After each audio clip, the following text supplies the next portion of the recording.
ఆస్ట్రేలియాతో జరిగిన రెండో వన్డేలో భారత్ ఓటమి పాలైంది. టీమిండియాపై ఆసీస్ 2 వికెట్ల తేడాతో విజయం సాధించింది. దీంతో 3 వన్డేల సిరీస్ను ఆతిథ్య జట్టు 2-0 తేడాతో మ్యాచ్ మిగులుతుండగానే కైవసం చేసుకుంది. టాస్ ఓడి తొలుత బ్యాటింగ్ చేసిన భారత్ 9 వికెట్ల నష్టానికి 264 పరుగులు చేసింది. ఈ టార్గెట్ని కంగారూలు 46.2 ఓవర్లలో 8 వికెట్లు కోల్పోయి ఛేదించారు.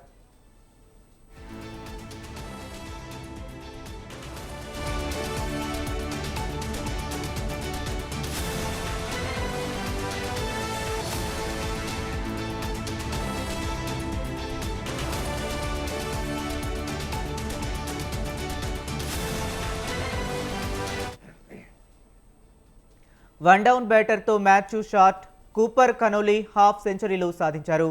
మిచెల్ ఓవెన్ 23 బంతుల్లో 2 ఫోర్లు, 3 సిక్సర్లు బాది 36 పరుగులతో మెరుపులు మెరిపించాడు.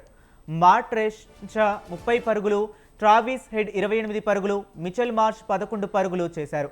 భారత్ బౌలర్లలో హర్షిత్ రాణా, వాషింగ్టన్ సుందర్, హర్షదీప్ సింగ్ రెండేసి వికెట్లు పడగొట్టగా అక్షర్ పటేల్, సిరాజ్ తలో వికెట్ తీశారు. సిరీస్లో నామమాత్రపు 3వ వన్డే శనివారం సిడ్నీలో జరగనుంది.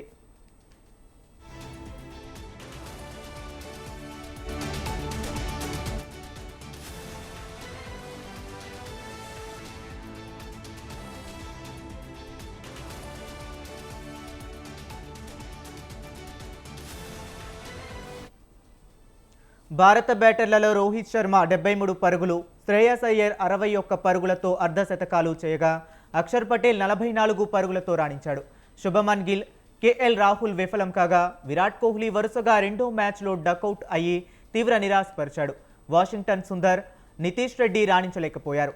గిల్, కోహ్లీ ఒకే ఓవర్లో అవుట్ అవడంతో భారత్ 17 పరుగులకే 2 వికెట్లు కోల్పోయింది. ఈ దశలో రోహిత్, శ్రేయస్ 3వ వికెట్కు 118 పరుగులు భాగస్వామ్యం నెలకొల్పి జట్టును ఆదుకున్నారు. చివర్లో టెయిలెండర్లు హర్షిత్ రాణా, హర్షదీప్ సింగ్ మెరవడంతో భారత్ 250కి పైగా స్కోర్ చేసింది.